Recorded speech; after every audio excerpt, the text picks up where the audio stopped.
Hello friends, good morning. मैं doctor किरण गर्ग, मेरी हिंदी की क्लास में आपका बहुत बहुत स्वागत है। और अब हम करेंगे आदिकाल में लौकिक साहित्य में विद्यापति। तो विद्यापति के बारे में डिटेल जानकारी करेंगे। और बच्चों, इससे पहले अगर आपने मेरा चैनल सब्सक्राइब नहीं कर रखा तो सब्सक्राइब कीजिए ताकि आने वाली हर वीडियो आप तक पहुँचे। तो आज हम करेंगे विद्यापति। तो विद्यापति जो है ये मैथिली के एक फेमस कवि है, प्रसिद्ध कवि है मैथिली भाषा के, ठीक है। और विद्यापति आदिकाल में लौकिक साहित्य में आते हैं और इनका जो जन्म है 14वीं शताब्दी में हुआ था।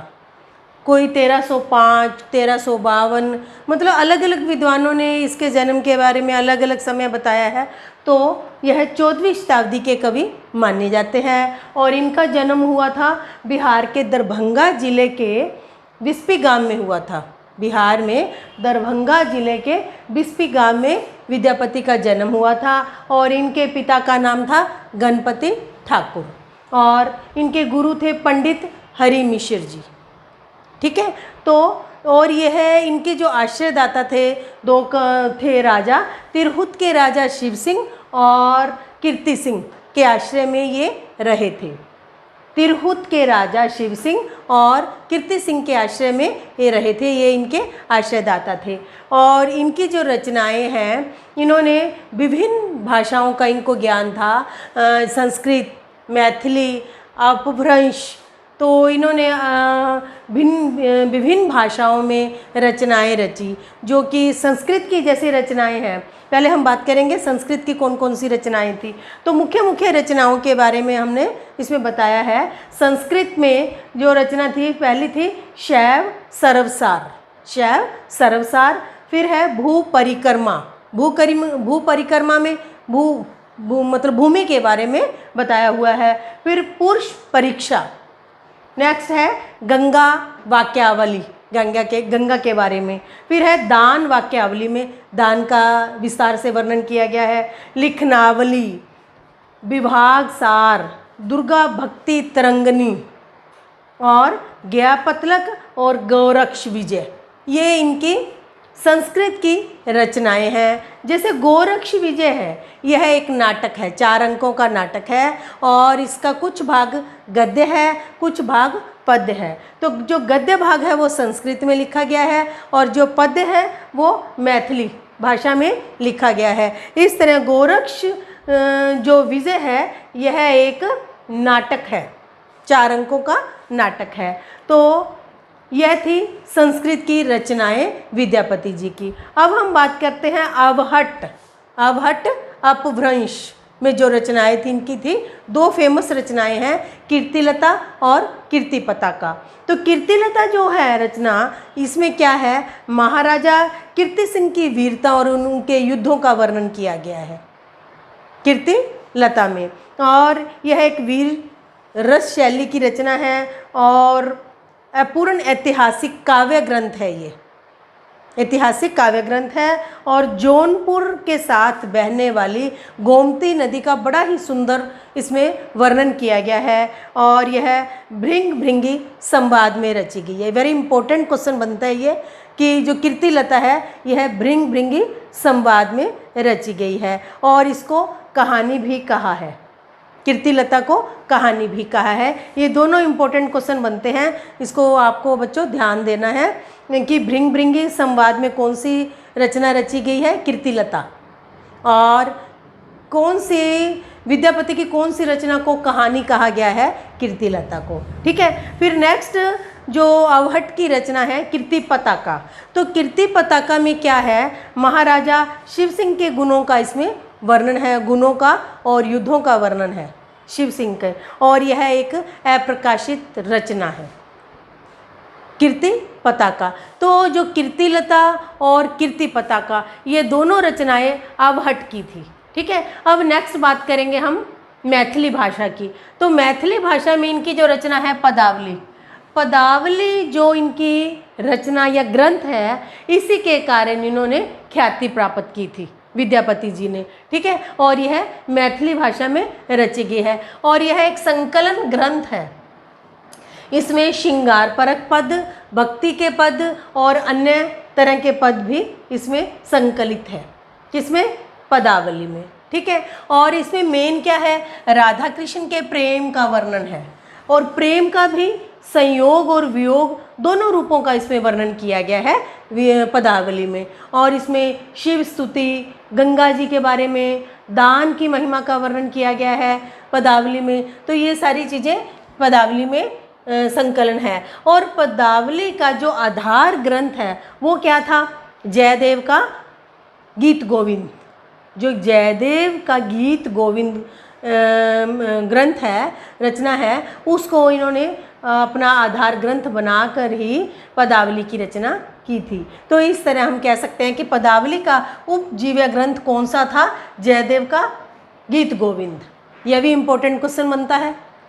ठीक है। और फिर विद्यापति के बारे में विभिन्न विद्वानों ने, किसी ने उनको भक्त कवि कहा है, किसी ने उनको श्रृंगारी कवि कहा है, किसी ने रहस्यवादी कवि कहा है। इस तरह से विभिन्न विद्वानों ने विद्यापति को अलग अलग रूप का नाम दिया है, मतलब रहस्यवादी, श्रृंगारी कवि, भक्त कवि। तो इसके बारे में हम पढ़ेंगे अब। तो श्रृंगारी कवि जो विद्यापति को बताया था, ये कौन कौन से विद्वान थे जिन्होंने कहा था? आचार्य रामचंद्र शुक्ल जी, रामकुमार वर्मा जी, रामवृक्ष वेनीपुरी जी। ये राम पे देखो, रामचंद्र शुक्ल, रामकुमार वर्मा, रामवृक्ष वेनीपुरी, बाबू राम सक्सेना। तो ये राम से संबंधित होगी चारों विद्वान। और इसके बाद है हरप्रसाद शास्त्री जी ने भी इनको क्या कहा है कि यह एक श्रृंगारी कवि है। और बच्चन सिंह जी, सूर्यकांत त्रिपाठी निराला जी, प्रेमचंद जी और शिव प्रसाद सिंह जी और सुभद्रा झा। तो इन सब विद्वानों ने विद्यापति को श्रृंगारी कवि बताया है। और भक्त कवि किन किन विद्वानों ने कहा है? डॉक्टर श्याम सुंदर दास जी और हजारी प्रसाद द्विवेदी जी, बाबू वृजनंदन सहाय जी। इन तीनों विद्वानों ने विद्यापति जी को क्या कहा है? भक्त कवि। और रहस्यवादी कवि किन्होंने कहा है? जॉर्ज ग्रियर्सन जी ने। जॉर्ज ग्रियर्सन, जनार्दन मिश्र, नागेंद्र नाथ गुप्त, इन्होंने विद्यापति को क्या कहा है? तीनों ने रहस्यवादी कवि बताया है। तो इस तरह विभिन्न विद्वानों ने विद्यापति को विभिन्न नाम दिए हैं कि कोई भक्त कवि, कोई श्रृंगारी कवि और कोई रहस्यवादी कवि कहता है। तो इसके बाद हम आगे इसके विभिन्न तथ्यों के बारे में और पढ़ते हैं नेक्स्ट स्लाइड में। विद्यापति हिंदी साहित्य में पद्य शैली के प्रवर्तक रहे हैं, मीन्स पद्य शैली की लिखने की शुरुआत की थी। ठीक है। फिर बच्चन सिंह ने विद्यापति को क्या कहा है? जातीय कवि। यह भी इम्पोर्टेंट क्वेश्चन बनता है। विद्यापति एक इम्पोर्टेंट कवि है और इससे संबंधित जो तथ्य है वह भी इम्पोर्टेंट है। तो बच्चों आप इसको अच्छे से तैयार करना है। जैसे विद्यापति को बच्चन सिंह ने क्या कहा है? जातीय कवि कहा है। ठीक है। हजारी प्रसाद द्विवेदी जी विद्यापति को क्या कहते हैं? श्रृंगार का वाक रस सिद्ध कवि कहा है।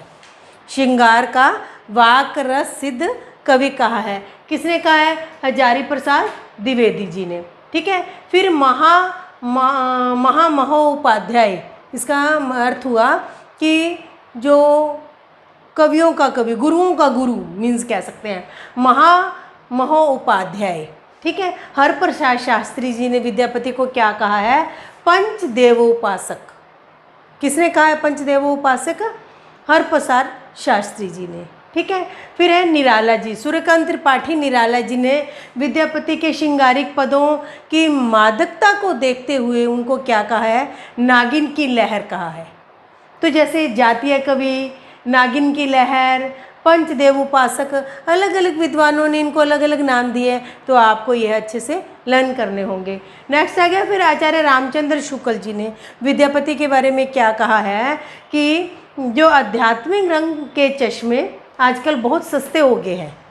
आध्यात्मिक रंग के चश्मे आजकल बहुत सस्ते हो गए हैं। उन्हें चढ़ाकर जैसे कुछ लोगों ने गीत गोविंद के पदों को आध्यात्मिक संकेत बताया है, वैसे ही विद्यापति के पदों को भी आध्यात्मिक पद कहा है। मीन्स इन्होंने, इनका मतलब ये है कि आजकल आध्यात्मिक रंग के चश्मे सस्ते हो गए, मीन्स श्रृंगारिक जो पद हैं उनको भी आध्यात्मिक बता रहे हैं एक तरह से, कि आध्यात्मिक कहना एक आम बात हो गई है। तो जैसे इन्होंने जयदेव जी के गीत गोविंद के पदों को आध्यात्मिक कहा है, इसी तरह ही विद्यापति के पदों को भी इन्होंने आध्यात्मिक बता दिया, श्रृंगारिक, जबकि ये ज़्यादातर, इनके पद ज़्यादातर श्रृंगारी है, फिर भी इनको आध्यात्मिक बताया है। तो ऐसा किसने कहा है? आचार्य रामचंद्र शुक्ल जी ने। और क्या कहा है? हिंदी में कृष्ण को काव्य के जो विषय, मुख्य विषय बनाने का जो श्रेय किसको जाता है? यह भी विद्यापति को ही जाता है, कि विद्यापति ने ही कृष्ण को जो आधार बनाकर इन्होंने पदावली की रचना की है, ये शुरुआत भी विद्यापति जी ने ही की है, ऐसा इसमें कहा गया है। फिर विद्यापति के प्रशंसकों ने उनको अनेक उपाधियां दी है। तो ये क्वेश्चन भी आ सकता है कि विद्यापति के प्रशंसकों ने इनको कितनी उपाधियां दी है? 16 उपाधियां दी है, अलग अलग नामों से इनको पुकारा है। तो जैसे क्या क्या उपाधि मेन इसमें बताया है कि अभिनव जयदेव, अभिनव जयदेव की जो उपाधि है इनको किसने की दिया है? राजा शिव सिंह जी ने इनको अभिनव जयदेव की उपाधि दी है। ठीक है। फिर है मैथिल कोकिल, ये मैथिल भाषा में लिखते थे तो इनको मैथिल कोकिल की उपाधि मिली हुई है। फिर कवि शेखर की, कवि कंठाहार और नव कवि, कवि शेखर, खेलन कवि, पंचानन, दशावधान, इस तरह से अलग अलग उपाधियाँ, अलग अलग नामों से इनको पुकारा है। किसको? विद्यापति जी को। ठीक है। और विद्यापति क्या थे? शैव कवि थे, शिव जी के उपासक थे, विद्यापति शैव थे।